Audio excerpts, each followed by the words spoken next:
Hello all, welcome to Mythologics YouTube channel. ఈరోజు బామ్మ మాట. బుట్టలోనే కూర్చోబెట్టి ఎందుకు?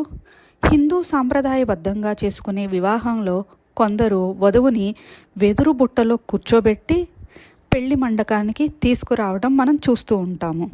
అందులోనూ మేనమామ చేతుల మీదుగా పెళ్లి కూతుర్ని మండపానికి తీసుకువస్తారు. ఇలా తీసుకురావడం వెనుక ఉన్న నమ్మకం ఏమిటి? భర్తకి, కుటుంబానికి అదృష్టం రావాలనే ఉద్దేశంతోనే పెళ్లి మండపానికి వధువుని వెదురు బుట్టలో తీసుకువెళతారు. ఇది కేవలం బుట్ట మాత్రమే కాదు, పద్మానికి సంకేతం అని పెద్దలు చెబుతున్నారు. అత్తారింటికి కోడలుగా మాత్రమే కాకుండా లక్ష్మీదేవిగా వెళ్ళిన వేళ వాళ్ళకి అన్ని విధాలా కలిసి రావాలని ఇలా వెదురు బుట్టలో కూర్చోబెట్టి తీసుకువెళ్తారు. భార్య వల్ల భర్తకి సంతానం, సకల సంపదలు కలగాలనే ఉద్దేశంతోనే వధువుని బుట్టలో పెళ్లి మండపానికి తీసుకువస్తారు. Hope you like this video. Thank you.